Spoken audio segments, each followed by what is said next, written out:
of our host county, the minister, my friend of finance, Yatani, all the governors, my brother Adan Kenneth, who represents us in our party in Jubilee, senators, members of parliament, religious leaders, former leaders, and representatives, all, as they say in Kenya, all protocols observed. Indeed, it's a very important day that we're here together, and I'm here to affirm my support for the Right Honorable Raila Odinga. I believe that he is the right person in the journey that we're going to take, the new Kenya that we want, the new united Kenya that we want, the new developed, progressive, prosperous Kenya that we want. I think at this particular moment in our history, we're going through a transition. And this transition is the most important transition, I think, since our independence.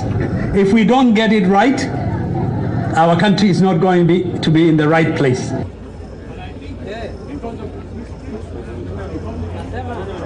All in our political struggle, we've been together in the political trenches for democratic change in the difficult days, the dark days of KANU. I was quite surprised that someone thinks that in fact there was a bright moment in that period. There wasn't. It was a very dark, miserable period in which this region actually suffered tremendously in terms of human rights. So I want to say that we don't want to go to that kind of Kenya. We want to go beyond that. And the Prime Minister has sacrificed. He has paid the highest price that any political leader in this country can pay. He has fought for our democracy from day one. And I am a big supporter of democracy. I have always been a democratic struggler for human rights. I spent many of my time in exile. And I know the person that I can trust with the future of our country is Raila Odinga, the person who can take us to a position where we can consolidate our constitution, we can consolidate our democratic rights, and we can put our country right firmly on the road to peace, prosperity, and democratic establishment. And I want to urge you, waxaan doonayaa inaan idinka codsado walaalahayga Soomaaliyeed, ma jiraan nin ka fiican siyaasiyiinta imika maanta taagan xagga dimuqraadiyadda haddii la yiraahdo. Waad xusuusantihiin waqtiyadii hore inaan ahayn dad la ogaadsada sida arigoo kale. Soo lama socotaan, shifta la idin oran jiray, tuuga la idin oran jiray, dad soo galooti baa la idin oran jiray xaq u lahayn waddankan. Nin dagaal u galay waddankan dimuqraadiyadiisa iyo xuquuqda maanta aan haysanno oo u dhibtooday oo u soo dhintay oo ninkan Raila Odinga aan ahayn ma jiro maanta. So sidaa ma aha. Marka fursad baan haysanaa inaan waddankeena jid toosan oo fiican aan saarno. jidkaana waxa weeyaan ma ku haleyn karnaa waddankan nin hadhowto kaliya taliya intuu noqdo madaxa naga garaaco xuquuqdeena ku tunto. Amase waxaan u baahanahay nin dimuqraadiyo xuquuqdeena ilaaliyo oo noo dagaalama waddankana horumarkiisa iyo dhismihiisa ka shaqeeya. labada midkeed u baahantihiin. Thank you, Mheshimiwa. Thank you. jidka toosan yaale Raila Odinga jidka toosan yaa qaadaya. Thank you, Mheshimiwa. jidka toosan yaa qaadaya. Thank you. Thank you. Asanteni sana na Asante sana Mheshimiwa. Thank you so much. Now before we move kuelekea juu, I want to recognize the presence of PS Lisiambe ambaye anataka kuwa governor ya Samburu. Then nataka former governors Mheshimiwa Ahmed Abdullahi, you can say one word. Then the former governor of Garissa Nadif Jama to follow. And then the former governor of Isiolo Honorable Doyo Godana. One minute Mheshimiwa. Bismillah. Assalamu alaikum. walaalayaal waxaa la yidhahdaa Ahmed Abdullahi Ahmed Jira li yaqaano malaynahay.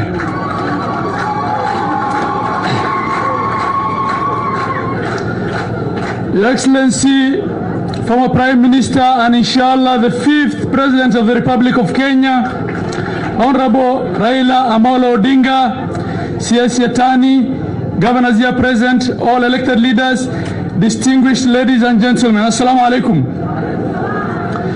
Mine is going to be very, very brief. Your Excellency, from when you came into Garissa yesterday, you've seen how the masses welcomed you. Please do not extinguish that excitement by not being on the ballot, inshallah. Be on the ballot. You are the best probable candidate that we have.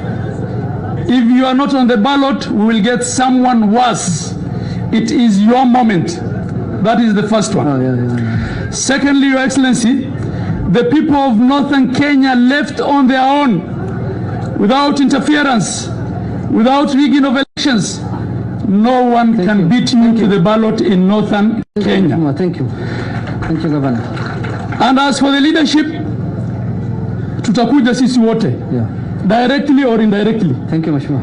Viongozi tunaamini something called any government in power. Wananchi wako na wewe na viongozi pia tutakuja. Thank you so much. We are with you. Be on the ballot. Go ahead, and inshallah 2022 will be the time that you will have taken us to the political canon that you've spoken of for many years. Asante. Thank you. Mheshimiwa Doyo, please, time is not on our side. Assalamu alaikum wa rahmatullahi wa barakatuh. Right Honorable Prime Minister, the ministers, governors, former governors, MPs, mine is also just one word, which is to say this is the time for Kenyans to have either a breakthrough or a breakdown. There is no any other time. We know you have worked for this country. You have stood for the people of Northern Kenya as pastoralists. And we have come together under the leadership of UPIA movement. And we support our CS Treasury, who is actually working very hard day and night to make sure all the leaders, the past and the current, are all working together, and to bring this country together. Na word moja tu kwa pastoralist, watu wa Kenya, sisi kwanza majirani, tafadhali tukae pamoja na amani. Watu wa Garissa ya Wajia pastoralist, we must clean our own houses. Mambo ya boda hizi tunapigania ya maji na malisho, tafadhali sana, because this is the time, this is the promise.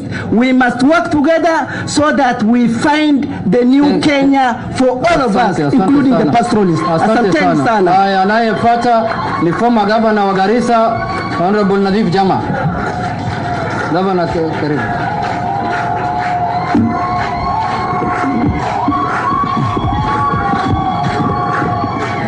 Assalamu alaikum. Assalamu alaikum. Garissa iska warama. Right Honorable Raila Odinga, Waziri Ukur, governors and all other leaders, all put observed. Your Excellency, mine is very, very brief. Karibu Garissa. The people of Garissa and Northern Kenya love you. They still love you a lot, and that's why you can see the excitement since yesterday and even before. Your Excellency, this is the moment. It's your moment, it's our moment. We have been together in the journey of wanting you to be the President of Kenya for a long time together, and I think this is the time now. We believe it's there. Na tungependa ushikilie na tuende mbele. Just one item. Your Excellency, a lot has been said, but I think the only one issue I think that you can do or even try to do now is the issue of the office of the immigration. The office was here, it was closed for no any apparent reason. I think if you can only tickle some few offices there, the office can be opened, can be reopened, so that we have, so that we have, a large number of these people here want to go for pilgrimage, for Hajj. And they won't do that with all the hassle and trouble they go through when you go to Nairobi for their passports. So I request, and I think you can do something between now and even the next time. Asante sana. Thank you, Governor. Nobody kill it. Thank you so much. Thank you so much. Now, I want to recognize the presence of a very senior civil servant, former Ambassador, Secretary General of IGAD, Ambassador Mahbub. Karibu sana, Mheshimiwa. I also want to recognize the Speaker of Garissa County, Please, asante sana Mheshimiwa, time is not on our side. Then we have also a very senior elder, a former chair member of NEP of ODM, a serious member of ODM, Mheshimiwa Mohamed Okash. Mheshimiwa, say something. Thank you so much. Asanteni sana. Now, we have Ambassador Mahat here. Mheshimiwa, you can. Yes, thank you so much. Now we want to go to, I want to call upon the minority leader in the National Assembly, Honorable John Badi, to say one word. You can even speak in Kijaluo, then you sit down. Yeah, they will know, they will understand. They will understand. Asante sana Mheshimiwa Junet. Salamu alaikum. Asanteni sana watu wa Northeastern region. Viongozi wenzangu wakiongozwa na former Prime Minister Raila Odinga na governor wa hapa, na pia rafiki yangu waziri wa pesa ama fedha. I just want to say two things and I sit down because of time. Number one, I think my support for Raila is not news. Everybody expects and knows I support him. So I don't want to bore you with that. I just want to speak about two things. Number one, the economic agenda of Raila Odinga is to transform rural economy. I am happy with that, and we need to integrate it with the devolution. We need to integrate it with devolution, and that is why I support that we increase our shareable revenue from 15% to 35%. If we do that, and with the TVETs that Honorable Uhuru Kenyatta, the president, brought, we can have those who are trained in our TVETs to be plumbers, to be masons, those who are doing carpentry, to form a kind of consortium, so that when we have projects of the county, they are done by the youth in the county. That is the best way to help the youth. Number two, and the last one, Junet, allow me to say this. I think Ruto is still our deputy president. We'll call him. And he has a responsibility to be careful in whatever he tells this country. This idea of showing hostility to big businesses is wrong for our country. We can support micro, small and medium enterprises without attacking the big business enterprises. Because the big business enterprises have employed our youth in thousands and thousands. That is what brought Uganda down during the reign of Idi Amin. That is the same thing that brought Zimbabwe down during Robert Mugabe. We need to tell Ruto that he should not sensationalize these differences between big and small enterprises. Even if you want to give MSMEs money, thank you, where will you get the money? Chairman. You will get it from taxpayers, and the taxpayers, the people who pay taxes, are business community. Thank you, Chairman. Thank you very much. Thank you very much, Chairman. Chairman, thank you so much. Thank you so much. Now, I want to recognize the presence of Honorable Shidie, Mheshimiwa Ambassador Botswana. Karibu Mheshimiwa. In the interest of time, you can't get time to speak, but please feel welcome. We will get time again. Now we have three, under instructions of Honorable Okur, there are three CSs here. The CS Beatrice Elachi. Mheshimiwa, you can say 1 second, 1 minute. 1 minute here. So in the interest of time, tunataka tusikie hotuba ya baba. Si namna hiyo? Your Excellency, the Prime Minister, all protocols observed. Hamjambo watu wa Garissa, Wajia na Mandera na Isiolo. Yangu yatakuwa machache. Honorable Prime Minister, we are here as women to really thank you, and indeed even giving us a platform as women when we're doing Embrace, it was because of you, and we want to say thank you. Lastly, I think it is important to discuss with Kenyans that hata kama tunataka kubadilisha nchi hii, ni lazima tukubali ya kwamba yale Jubilee imefanya, na mimi niko ndani ya hiyo serikali, ni kwamba wakati wao umefika wa kuondoka na kupatiana mwongozo mpya ili tuweze kuona azimio la umoja tunayosema. Na sisi kama akina mama tutasimama na wewe Mheshimiwa, na tunasema ya kwamba patia wamama nafasi ili waweze kubadilisha pia hii nchi. Asanteni. Asante Speaker. Anayefuata ni Honorable Mohamed Ilmi. CAS, County Assembly, Chief Administrative Secretary. Haya, anayefuata ni Mheshimiwa Hassan Nur, CAS, Ministry of Sports, Education.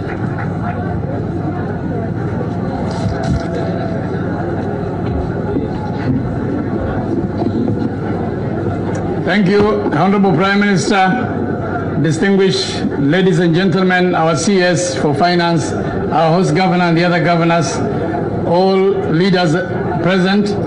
My name is Hassan Nur, CAS, Minister of Education. I want to support the leaders who have stood there. Your Excellency, you have stood for this country. You have suffered for this country. You have been jailed for this country. You have fought for democratic ideals in this country. And we have no doubt that you have the best CV to now contest for presidential candidate. This entire region, the entire northeastern province, and if I speak on behalf of Mandera County, we are fully behind you, and we have only one message for you. The message we have is please accept our persuasion. We want to persuade you to contest for the presidential candidate for this country. And I want to ask all the other candidates who want to vie for the same position, please give Honorable Raila Odinga time. This is his time. This is a turning moment for this country. Thank you. Your Excellency, in 2008, I was the PC Rift Valley. And in the heat of moment, when there was violence and genocide in this country, you continued engaging me even from the other side of government, from the opposite side of government. You continued engaging me and telling me protect the life and property of Kenyans wherever you are. Even at that very difficult time you have done. And you have done that all because you love this country. You sacrificed. You left your ambition. In 2008, we lost the election. There's no doubt about it. In 2017, we had crisis. In 2013, we had crisis. And all those times, you swallowed your ambition as a leader of this country. Thank you. We cannot entrust anybody else to this country except Raila Odinga for today. Thank you so much for your patience. Thank you, CS. Now, I want to call upon Honorable Peter Kenneth to say a few words.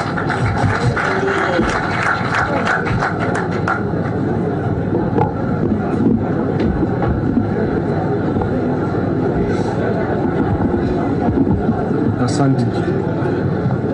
Mheshimiwa Raila Odinga, Mheshimiwa magavana ambao wako hapa, waziri wetu wa fedha, waheshimiwa viongozi ambao wote wako hapa na watu wa Northern Kenya, hamjambo? Hamjambo tena? Najua mengi yamesemwa na sitarudia. Lakini kwanza tumekuja kuungana na Mheshimiwa Raila katika azimio la umoja, ili tusonge pamoja kama nchi moja ya Wakenya wakiwa kitu kimoja. Lakini kwa vile nimesikia waliozungumza mbele yangu Mheshimiwa Raila, kuna kitu moja ambayo itasaidia. I think we need to secure our borders so that everybody feels like a Kenyan. What I'm saying is we need to secure our borders so that everybody who is inside our borders feels like a Kenyan. Ili tusonge pamoja, the services, watu wa Garissa wanauliza, watu wa Mandera wanauliza, iwe iko ndani na iwe na usawa kabisa. One other thing I want to say, if we want to develop as a country, the economic model that we need must be one that has manufacturing, industrialization, so that our young people can get work to do, ili tujenge nchi. Niseme hivi, Mheshimiwa Raila, with all due respect, there was somebody who spoke here before, but those who remember the 1990s, ile picha ambao wa Kenya wako naye ni ya Jim Orengo na Mheshimiwa Shikuku akiwa juu ya Ford, na wewe na Matiba na Rubia mkiwekwa detention. You forced KANU to change to multi-party. They did not grant us. It was forced. Finally, let me say this. If we are looking for leadership, si kujipiga vifua. Tuachane na uongozi wa kujipiga vifua. na tunajua kuna wengi wanajipiga vifua, wanasema they know. You need leadership full of humility and full of humbleness. And those are the aspects. Those are some of the credible aspects that our chief guest has today.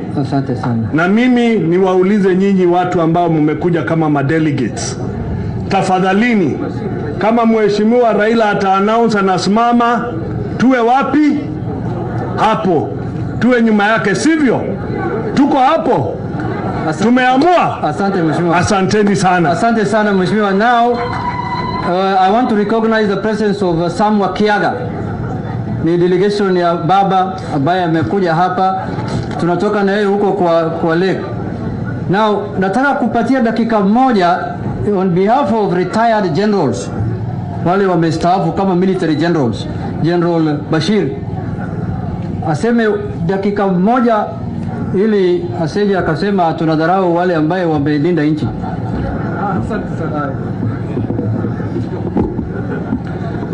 السلام عليكم. السلام عليكم. محمد ومنتين. هذا ما هذا شيء له. مرتين وانا فدي عدك صباحية. Your Excellency, Honorable Right Honorable Prime Minister, Governor Garissa, Honorable Yatani Okur, Wabunge, Governor Isiolo, my son Abdul, the Senator Garissa, Governor Wajer na MP Wajer North. Karibuni. Yangu ni kuwakaribisha sababu mimi ni mzee wa Boma. Asante General. Sina maneno mengine mzee, ingine tutaongea nyumbani. Sawa General. So the way Martin. Asante sana. Usa abe. So the way Martin. Asante. Asante sana. Asante General. Now nataka ni sasa niite women rep mama ya county ya Wajir ambaye anawakilisha wa mama ya region akuja aseme moja.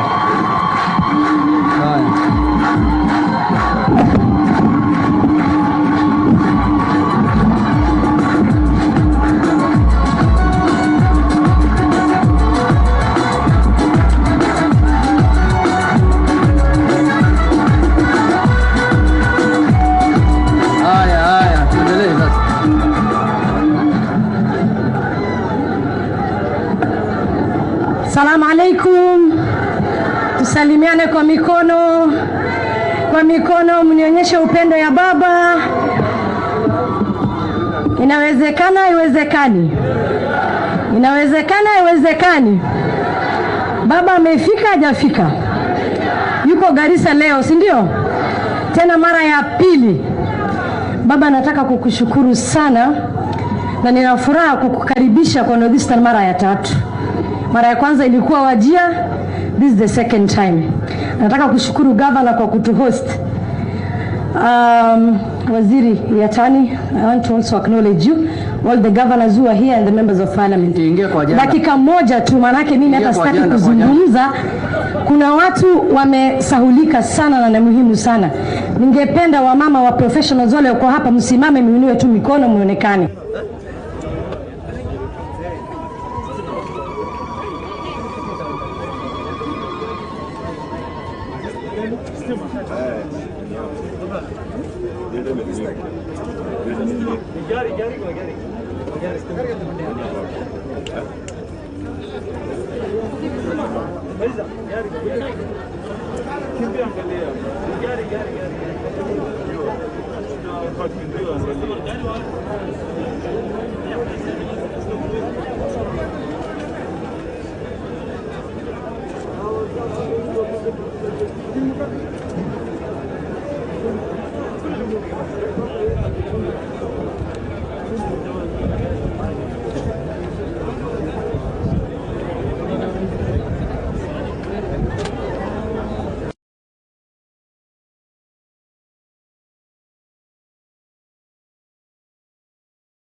sana kwa hiyo challenge kidogo. Ni hali ya stima. Lakini ni sawa tu. Kwa hivyo acknowledge the chair ladies of Wajir, Garissa, Mandera. Msimame tu mara moja muonekane. Baba, these are your grassroots leaders, women leaders. Kwa hivyo ni vizuri tu to acknowledge. Mama Bishara, chair lady for Wajir, ndio yule amekusalimia. Nikienda baba, kwa point yangu ya muhimu sana ni kwamba hii region umeishikilia. Tangu zamani umeishikilia. Kwa sababu wewe umesimama na watu wa Northeastern. Na wewe umelinda watu wa Northeastern na umetetea haki ya watu wa Northeastern. Tulifaidika sana wakati ulikuwa kwa serikali ya Kibaki. The first thing you did for the people of Northern was to create a Northern ministry. Kweli ama si kweli? You've created, and that one really meant a lot for us. The evolution ile leo tunajivunia ni kupitia mkono wako.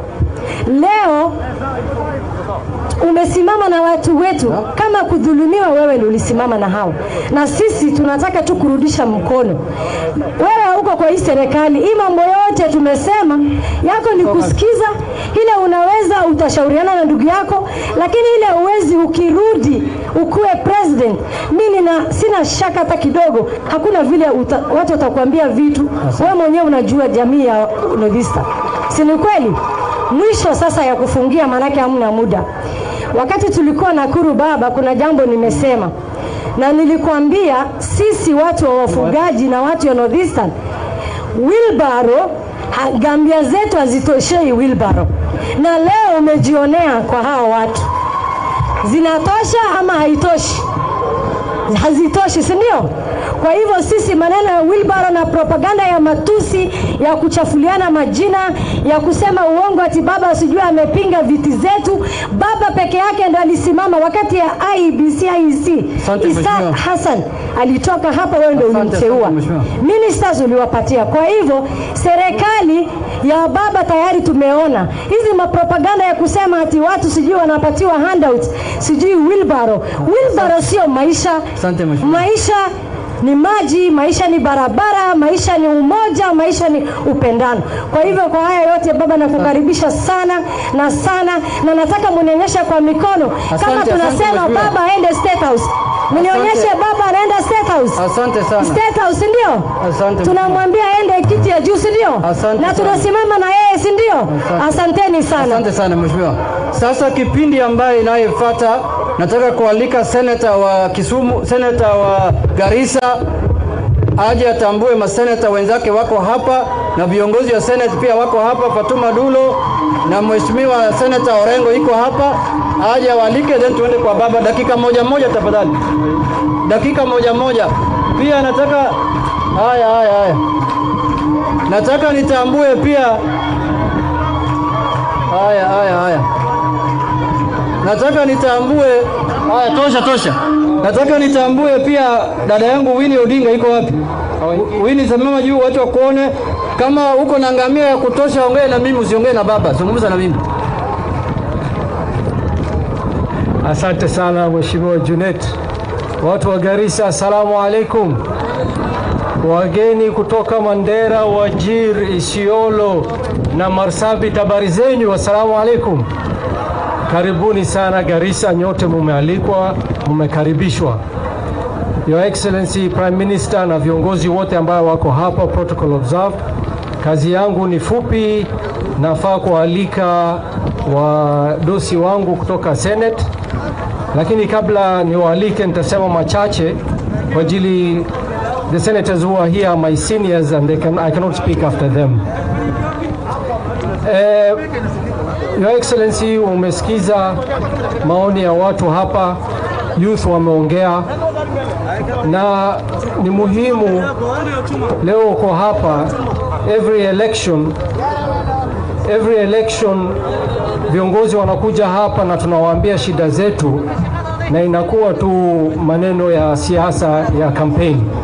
Lakini safari hii baba, tukianza campaign tutakueleza shida zetu na tafadhali, lakini tunajua kuwa utaweza kutimiza. Baba, ile ambayo maneno umeambiwa hapa ni kweli, ya kwamba vijana wetu youth wako na shida ya IDs, lakini ile kitu hatusemi na tunajua ni kwamba watu wa Northern Kenya kwa muda mrefu tumekuwa marginalized, lakini pia tumekuwa treated as second class citizens nchi hii ya Kenya. Ile kitu tunataka, ingekuwa hata vizuri tuelezwe kwa nini watu wetu wanakuwa treated kama second class citizens, na sisi tunajua sisi ni wa Kenya na tunajivunia kuwa wa Kenya. Mzee, jambo lingine, tulikutana kama viongozi wa Northern Kenya na tukasema tunataka kutengeneza platform ambaye tunaweza ku-advocate for issues ya watu ya Northern Kenya. Umekuja na azimio nzuri, azimio ya kuunganisha wa Kenya, azimio ya umoja. Na sisi tunasema kama watu wa Northern Kenya, pia sisi tunasema tuungane pamoja kama mandugu. Watu wengine wako na fikra tofauti. Watu wengine, baadhi yetu wanapinga sisi kuungana kama watu wa Northern Kenya. Baba, ulipokuwa unaongea na sisi, nafikiri jana jioni, ulitueleza ulipokuwa mwanafunzi mulikuwa munaambiwa muchore mapi ya Kenya, na mulikuwa munachora mapi ya Kenya, alafu munaambiwa muchukue rula. Baba, kwa maneno yako mwenyewe ulisema mulikuwa mnaambiwa muchore mapi ya Kenya, na mulikuwa mnachora mapi ya Kenya, alafu munaambiwa muchukue rula muweke line kutoka Turkana mpaka Lamu. Ulituambia mwenyewe, na hiyo ilikuwa, kwa hiyo line ya upande ya Turkana kwenda Lamu ilikuwa inaitwa Northern Frontier, na ilikuwa iko policy ya serikali ambaye ilikuwa inatulemea kwa upande ya maendeleo. Sasa Equalization Fund imefika kwa Senate. Equalization Fund ilikuwa ina cover 14 regions. Ilipoenda bunge wakabadilisha, wakaongeza, ikakuwa sasa 34 counties. Sisi ile kitu tunauliza, hiyo 34 counties yote kweli ilikuwa marginalized under the cessation paper number 9, lakini ishakuja Senate. Sisi tunataka kupitisha, na tunakuomba baba uongee na senators wengine tupitishe kwa ajili Equalization Fund. Ni kitu ambaye itatufaa wote. Jambo lingine, baba, tulienda kwa rais tukamwambia shida za ID, na akasema, na alisema atatusaidia, na ametusaidia. Amesema ametengeneza komiti ya kutatua hizi shida za ID. Ile kitu sisi tunaomba ni ukirudi uongee na ndugu yako Uhuru, msukume hii shida ya ID tatuliwe. Sasa hii tunaenda kuregister watu kwa votes. Hatuwezi, our youth cannot be registered, hawana IDs. Na wale ambao walikuwa wamekuwa captured kwa refugee camps wameteseka sana. So baba, ukirudi tafadhali ongea na Uhuru, umwambie asukume ile komiti ametengeneza, hiyo ID zitolewe. Na jambo lingine, tulipokuwa kama viongozi wa Northern Kenya, na angalia umuhimu ya watu kushikana wote pamoja. Tuliposhikana sisi kutoka Marsabit mpaka Garissa, tukasema kama viongozi moja, tukaenda kwa Uhuru tukamwambia iko shida ya drought, watu wanakufa na kiu, vifugo wanakufa na kiu. Tukamwambia hii mambo ya drought tafadhali sahihi wewe itangaze kama national disaster. Akakubali, akatangaza kama national disaster. Kwa ajili alituona tumekuja kwa umoja na kwa namba ya wengi. Hatukwenda kama wachache viongozi wa Garissa peke yake. Tulishikana wote, tukaenda pamoja na tukapata hiyo manufaa. Na pesa sasa zimetolewa. Sasa hivi karibuni machakula ya vifugo ya binadamu yote italetwa, itagawanywa kwa ajili ya kazi yetu tulivyoshikana kama viongozi. Ndio tunasema, jamaa, mandugu zangu kutoka Mandera, Wajir, hapa Garissa, watu ya Isiolo na Marsabit, sisi ni watu moja, sisi ni wafugaji. na kama wafugaji lazima tushikane. Wasomali pengine nitaongea Kisomali lakini msicheke.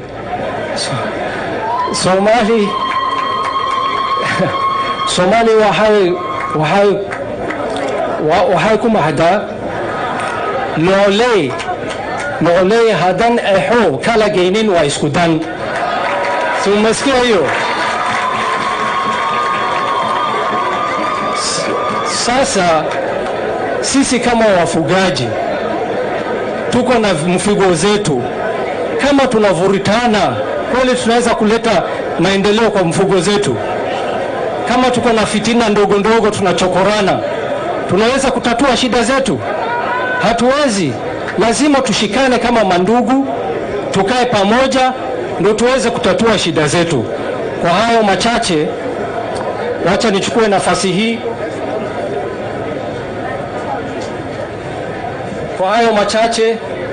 nafasi hii kualika. Kwanza nataka kurecognize presence ya Deputy Governor wa Isiolo.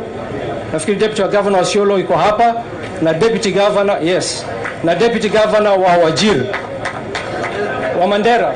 Deputy Governor wa Mandera pia yuko hapa, tunamrecognize. Asante.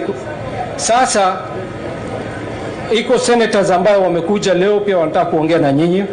Nitaanza na senator ule mchanga kabisa ambaye alinireplace mimi kama mono kwa Senate. Ameapishwa last week. Senator Ngugi, tafadhali kuja uongee.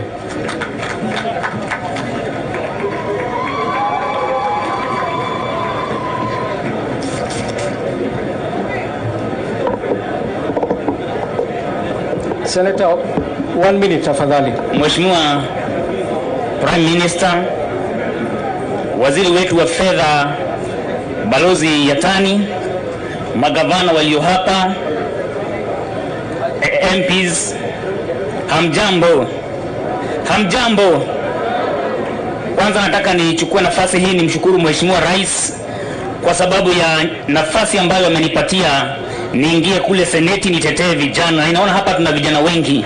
Jambo ambalo nataka kuhakikishia ni kwamba hayo maneno ya IDs, kwa sababu wanaokuwa affected ni vijana. Tukiwa tumeshikana ndugu yangu hapa, na nimemuona Maisini hapa, Urengo wako hapa, tutashikana ili tuensure ya kwamba kama kule kwingine huwa inachukua 1 month, hata watu wa Garissa na Northern Kenya wao pia wakiapply iwe kiapply the same time. Kama ni 1 month huko kwetu, hata huko kwenu kuwe ni 1 month. Sawa sawa. Jambo lingine nataka kusema hivi, kwa sababu mimi ndio last born wa Mheshimiwa Uhuru Kenyatta. Bwana Prime Minister, ukienda umwambie rais mimi sitamwangusha, I'll be loyal. Na kama last born wake, kazi ya last born ni kuhakikisha kwamba baba amefurahia. Na ukiniona hapa ujue ya kwamba roho ya Mheshimiwa Uhuru Muigai Kenyatta iko wapi? Hapa. Jambo lingine ndugu yangu, watu wasimwambie Mheshimiwa Raila Amolo Odinga ya kwamba yeye ni mzee. Hakuna mzee ambaye anaweza panda mlima na siku 3 na arudi. Sawa sawa. Tumemuona huko kwetu Mount Kenya region amekuja na amepanda. Na nikakutana naye mzazi nikamwambia, baba, wakati ulipanda huko juu uliona nini? Akaniambia, kijana yangu, nilipopanda kule juu niliona Kenya mpya. Kaniambia tena, nilipopanda kule juu niliona barabara nzuri. Nilipopanda kule juu nikiwa mlima the peak Lenana, kaniambia nimeona umoja wa Kenya. Na Mheshimiwa Prime Minister, hii safari tutembea pamoja. Asante sana. Thank you. Next, nataka kumwita Senator Agnes Zani, mama shupavu ambaye amechapisha bills mingi sana kwa Senate. Mkaribisheni mama Agnes Zani, Senator. Assalamu alaikum. Garissa hoye! Garissa hoye! Tusalimiane katika mikono ya anga. Northern region hoye! Wa mama mko wapi vigelegele? Wa mama mpo? Youth mpo? Leo ni siku ya furaha na nitazungumza kwa kifupi sana, kwa sababu sisi tumekuja leo kama wageni. Mimi nimetoka upande wa pwani na nimekuja kuwapatia kongole kwa azimio lenu ambalo mmelifanya leo. Mmefanya jambo la maana, mmezungumza tangu jana, mmesema mambo yote. The Right Honorable Raila Amolo Odinga has been a leader for this country at all times and in all ways. Mambo mengi ambayo tumepata katika nchi hilo tumepata kwa sababu ya uongozi wake, starting with the second revolution na hino devolution. Ugatuzi umeleta tofauti kubwa, so we must protect that leadership. Right now we feel we are in a better place. We feel in Kenya that our Mandela moment is just at the yonder. Is our Mandela moment here? Yes. Mandela moment. Nikisema Raila, mnasema tosha. Raila, mbaki salama, tubaki salama. Umoja ni muhimu. Tukiwa na umoja katika tofauti zote, tutakuwa na umoja katika nchi, na hilo ndio tunalitafuta. Asanteni sana, mbaki salama. Asante sana Senator. Next, ningependa kumwalika Senator Fatuma Dulo kutoka Isiolo, a very tough lady, na ni kiongozi pale kwa Senate pia.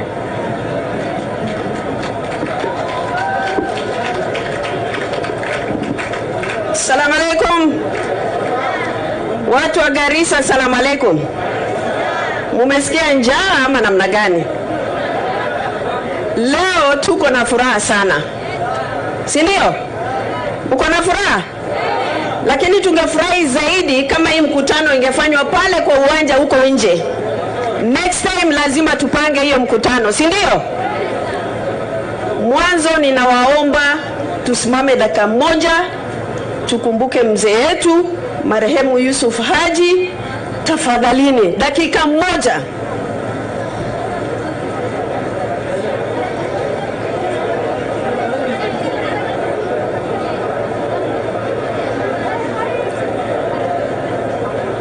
Asanteni sana. Sababu yangu ya kukumbuka huyo mzee, kila wakati nikikuja Garissa ninakuja na yeye, na tunamwombea Mwenyezi Mungu ampatie Jannatul Firdaus, na Mwenyezi Mungu ampatie rehema mahali hapa ambapo yupo. Mwanzo ningependa kusema hivi, sisi watu wa Northern Kenya tumewachwa nje kwa muda mrefu. Ni kweli ama si kweli? Ni wakati wetu ya kujivunia na ya kusema ya kwamba lazima tuongoze siasa yetu come 2022. Mko tayari? Ama mnataka muongoze na wengine? Mwanzo ningependa kusema ya kwamba yule ambaye amepigania siasa na demokrasia ya Kenya, it's none other than Honorable Raila Amolo Odinga. Ni kweli ama si kweli? La pili, wakati ambaye tulikuwa na shida katika Senate ya Kenya, mambo ya formula ile ambaye mlikuwa mmesikia, wakati ambaye wengine wanasema one man one shilling, sisi wengine tulikataa, na yule ambaye alitushikia mkono akatupeleka kwa Rais Uhuru Muigai Kenyatta ni Mheshimiwa Raila Amolo Odinga. Aliniita kwa ofisi yake na viongozi wengine, akasema lazima uongeze 50 billion ili hii mambo ya formula iendelee mbele. Ameona maono ya watu wa Northern Kenya ama hawajaona? Ameona. So kwa hivyo sisi lazima tuangalie mbele. Sisi lazima tujue mahali ambapo tunaelekea. Abdul, na kuomba kwa sababu kwa muda mumenyamazisha wakina mama hapa, lazima mtupatie nafasi pia sisi tuongee. Tafadhali sana. Mambo la pili, kuna wale ambao wamesema ya kwamba sisi tunaweza kukaa katika opposition. Sisi watu wa Northern Kenya wafugaji hatuwezi kukaa kwa opposition. Ni kweli ama si kweli? Lazima tuwe ndani ya serikali. Muko ndani ya serikali ama hamuko ndani? Na serikali ijayo iko hapa ama iko wapi? Iko hapa, sio? Hapana, tafuteni mahali ingine. Serikali iko hapa. Ninawaomba nyinyi nyote muingie hapa. Sasa jambo lingine ni wale ambao wamesema sisi hatujafaidika kutoka serikali ya Uhuru Muigai Kenyatta. Ningependa kuambia Mimi ndio mmoja ambaye wamefaidika kutoka serikali ya Uhuru Muigai Kenyatta kwa sababu niko na kiti ya uongozi ambaye ni deputy majority leader katika Senate na ninawakilisha Kenya nzima na ninawakilisha Northern Kenya. Kwa hivyo tusidanganye watu wetu. Kuna ma CSS ya tani ni moja wa product ya hiyo Northern Kenya. Kwa hivyo tusidanganye watu wetu kwa sababu ya individual interest. Jambo la pili ningependa kuambia, sisi kama Northern Kenya hatujawahi kuwa kwa ile meza ambaye inapakua chakula na mkate ya Kenya. Ni kweli ama si kweli? Safari hii tumesema lazima tujipange tusipangwe. Na tumesema ya kwamba sisi tutakuwa na movement ambaye itatuwakilisha huko juu. Kuna wale ambao wanaeneza fitina ya kusema ya kwamba upya ni biashara ya waziri Ukuri Yatani. Ukuri Yatani hana shida leo. Ni sisi wenyewe ndo tulimtafuta. Tukamwambia utuongoze sisi watu wa Northern Kenya tuwe kiti kimoja na tuwe kwa meza ambaye ni ya national, tukigawiwa kila mtu agawie kama Northern Kenya. Ukitusi watu, kuna wale ambaye wanafikiria matusi inauzwa kwa nyumba zao. Watu wanatuzi CS Yatani, wale ambaye hawana fikra, wale ambaye hawana maono. Hawa ndio watu ambaye wanatusi watu na hawataki sisi tushikane. Lakini nawaambia watu wa Garissa, upya itatupeleka mbali, tushikane, tuwe kiti kimoja ili Northern Kenya tusipangwe na tujipange. Ya mwisho Abdul, mimi ningewaomba hivi, mushikane muwe kitu kimoja. Mila yetu ni moja, mambo zetu zote ni moja, shida zetu zote ni moja, lazima tushikane kama watu wa Northern Kenya tuwe kitu kimoja. Kuna wale ambao wanasema ya kwamba Northern Kenya hawana numbers. Kuna wale wanasema Northern Kenya wako na swing votes. Hiyo swing votes tutaweka kwa mfuko yetu, tujue tutapatia nani. Muko tayari? Ndio. Muko tayari? So kwa hivyo wale ambao wanasema ya kwamba Northern Kenya ni pahali watu wanakuja kutafuta yule free for all, leo tutasema sisi lazima tusimame pamoja, tuwakilishe watu wetu, tupitie pahali pamoja. Asanteni sana, Mungu awabariki. Asante sana Senator. I will also like to recognize permanent secretaries ambao wako hapa. Iko permanent secretary Ali Nuri. Okay. But there's Ali Nur Ismail and Dr. Ibrahim Mohammed now. And also PS Fatma Hirsi? Former PS. Thank you. Now it's my